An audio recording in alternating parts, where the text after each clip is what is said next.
Hello friends, we're going to talk about coordinates in this session. So let's first understand what are coordinates. Coordinates are numbers which help in the identification of a point.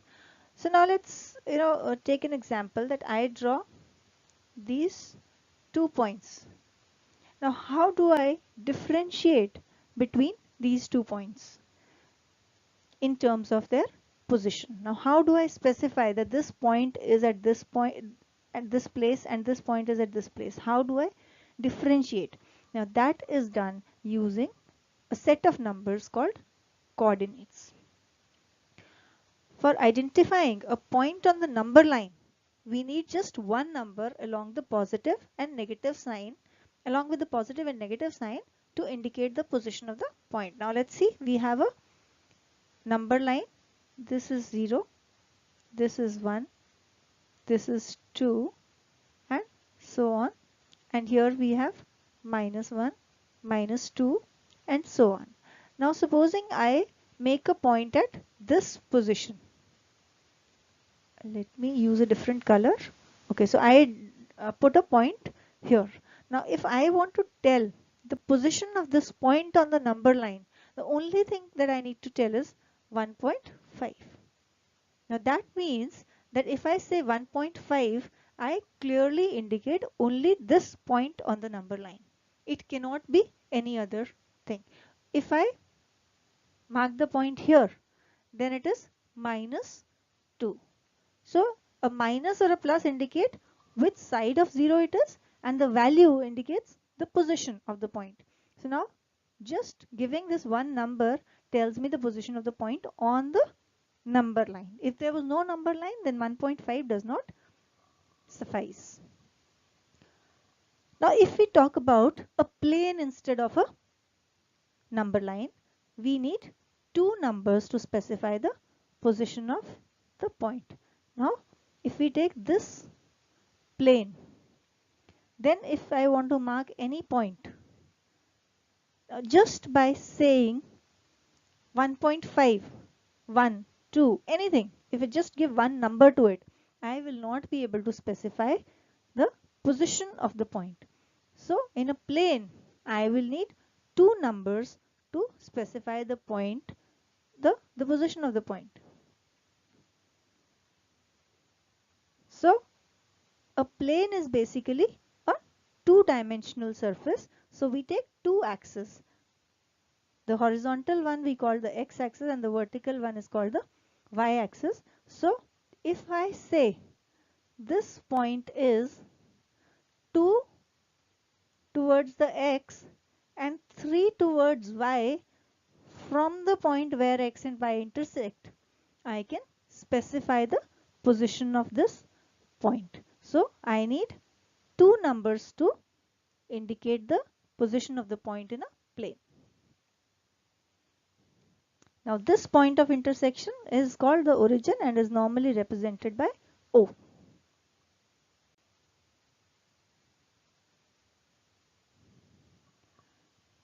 So any point, as I just said, just gave the example of 2, 3. Similar is like instead of 2, I could have anything like A, any variable A, and instead of 3, I take a variable B.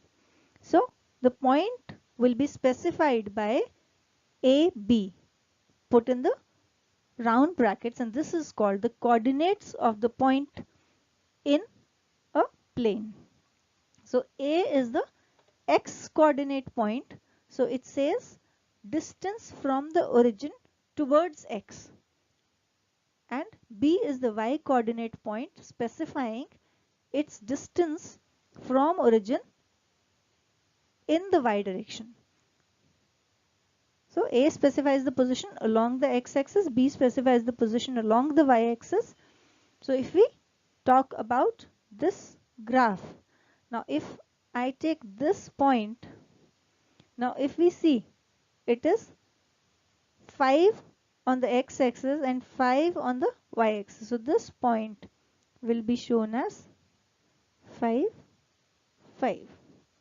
If I take this point here, it is -10 from the origin towards x.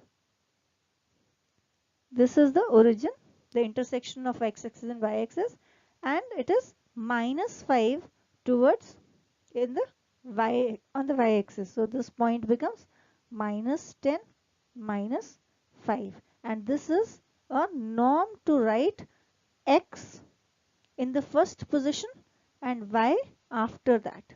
So x position followed by the y position, and both of them placed in round brackets separated by a comma is the coordinate of a point in a plane. Now let's try to understand what are dependent and independent variables. Now first of all, what are variables?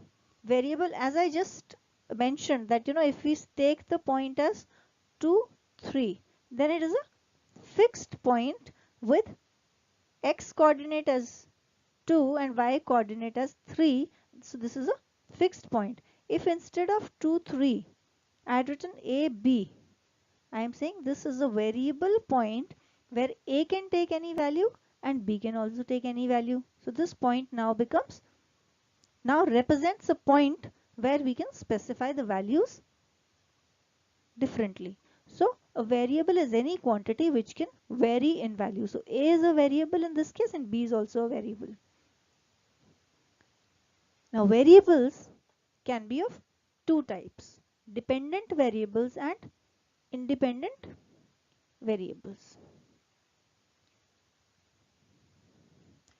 Now independent variables are the reason or cause of variation, and they are called the control variables, or they represent inputs. Say for example, we take a day and we say the time is 12 a.m. or the time is 1 a.m. Now this is not dependent on anything, so this becomes an independent variable. So this is the reason or cause of any other variation around it. Now if we say that the temperature at 12 a.m. is 20 degrees Celsius and the temperature at 1 a.m. is 19 degrees Celsius, then what I'm saying is that the temperature is changing with respect to the time. So, but the time is the variable which is the reason for that variation in temperature. So time becomes the independent variable, which is also called the control variable or input. And dependent variables are the outcome of the cause of variation. So in our example, time being the cause of variation, the outcome of that cause is the change in temperature. So they are representing outputs and are called dependent variables. So it is dependent. The temperature is dependent upon time. So two types of variables. Now temperature you can say also take as a variable with respect to the change in the month of the year. So we say January, that is a fixed input. March, that's a fixed input. So that is the independent variable. The month is changing, but it is not dependent on anything. It is the cause of variation. Now the temperature changes as we move from January to June or June to December. So that is the dependent variables.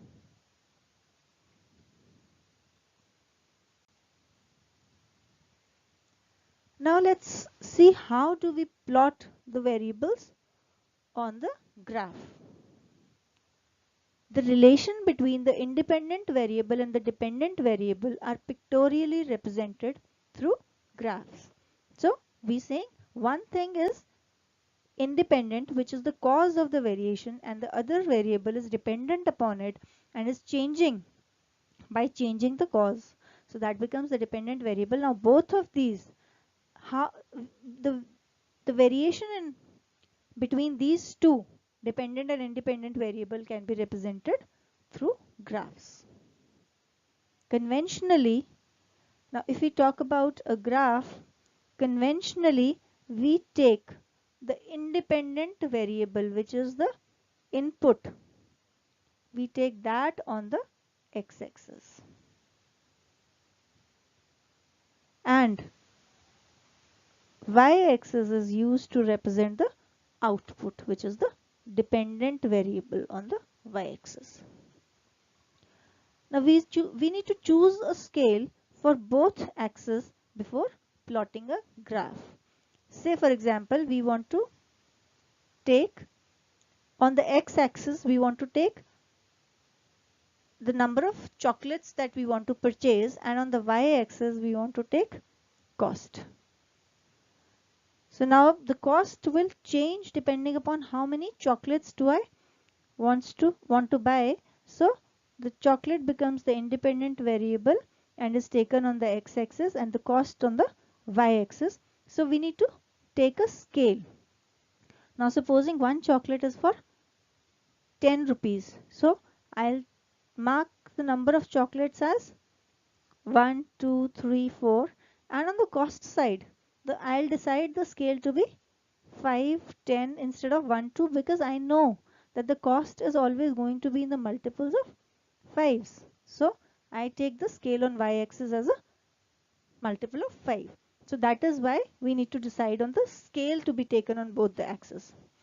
If we don't take the scale, it can still be plotted on the graph. If we are saying we'll just take 1 as a scale, 1 unit representing one value, but the graph will be much bigger and much difficult to manage. So it's always advisable to just take a scale in such a way that we can plot and we can give more information in the smaller space. And this approach definitely is very, very useful in science, where we generally, the very common thing that we use in science is plotting a distance versus time graph, or the speed versus time graph. Those are the kind of things that we plot in the graphs, and that's how it is used in science. And the other examples could be if we're not talking about science, could be supposing I deposit some amount in the bank and I'm getting an interest on it. So depending upon the amount that has been deposited, my interest will vary. Similarly, depending upon the time for which the amount is deposited, the interest will vary. So you can plot these on the graph and see what is the best investment that you want to make. So these are some daily use things where the graphs comes very handy, and it is very informative. So let's now see where do we use these graphs. So we have a problem where a man drives a car from point A to point B at 60 km per hour and reaches his destination in 5 hours. If he starts at 6 a.m., draw a graph showing relation between distance and time. So now we have a graph here, and if we take on the x-axis, we'll take the time, and on the y-axis we take the distance traveled. So we're saying this point is the origin, and we say in 1 hour, the time we take the scale as 1. So we mark these grids as 1, 2, 3, 4, 5.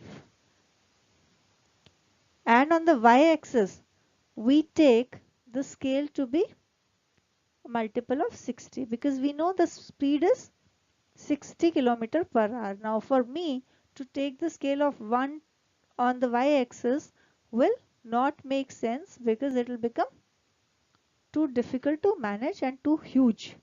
So it will not be possible to fit it into this given graph. So I take the scale on the y-axis as 60. So I write 60, 120, 180, 240, 300 and 360 and so on. So now in 1 hour we know that the man will reach this point where it travels 60 kilometers.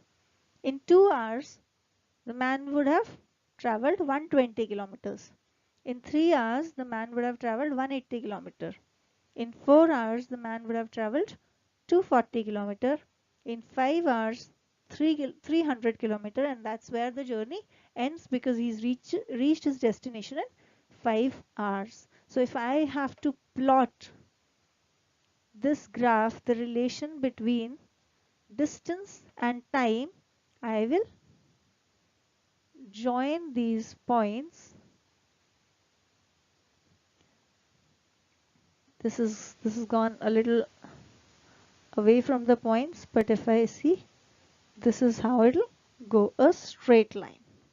So this is the distance time graph which comes out to be a straight line. Why do I start from 0? Because at 0 time he's traveled 0 distance, so it will pass through the origin also. Let's look at another example. We need to draw a graph showing the relation between radius and perimeter of a circle. So now we know that the perimeter of the circle is given by the formula 2 pi r, or we could say, taking the value of pi to be 22 by 7, we could say p is equal to 44 by 7 into r. So this is the perimeter of the circle. So here we know that r is the independent variable because r is the cause of the change in the perimeter. So I take radius on the x-axis and the perimeter on the y-axis. Now on the x-axis, if I take a scale of 1, then I'll get very odd values of p, like 44 by 7 and then 88 by 7 and so on. So it will be difficult to plot those here. So I decide to take a scale of 7 here, because if I take radius as a multiple of 7, we'll get integer values of p.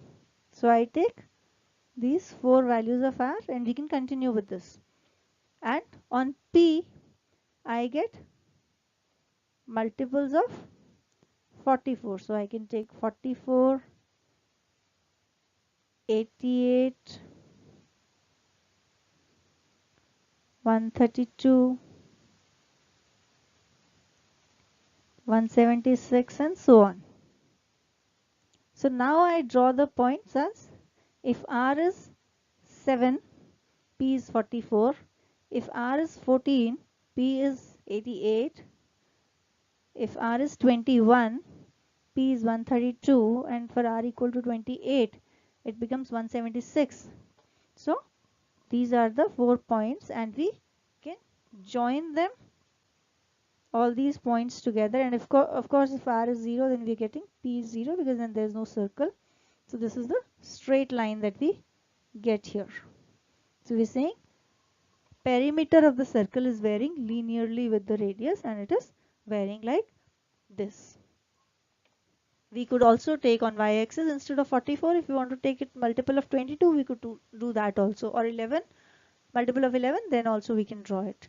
And then if we need to find out intermediate values, say for example in this graph there are no intermediate divisions, but if we have the smaller divisions in the regular graph that we use, then if for a particular value of r, we can see what will be the corresponding value of perimeter from this graph. So this is where it is very useful to draw the graphs. They are very informative and very easy to read. Now these two graphs that we've drawn are both linear, but supposing we want to draw a graph of area of a square with respect to its side. So we know that area of a square is this square of its side. So if we draw this graph will not come out to be linear, because for s equal to 1, area would be 1. For s equal to 2, area would be 4. For s equal to 3, area would be 9. And we'll see that if we take 1, 2, 3 on this axis, and if we take we're taking a division of 2, 2, 4, 6, 8 and 10 here. So we get for 1 we have something like the point is here. For 2 the point comes out to be here. For 3 the point comes out to be something like this, and the graph that will become for 0, of course it is 0, so the graph would become something like this now, which is not a straight line. So there are graphs which can be formed which will not be straight line depending upon the relation between the dependent and the dependent and the independent variables. Friends, I hope you enjoyed the session. If you find it useful, please like it and share it with your friends. You can visit us at our Cool Smart Learning website and post your queries there. And please subscribe to the Cool Smart Learning channel for getting updates on the new sessions. Thank you.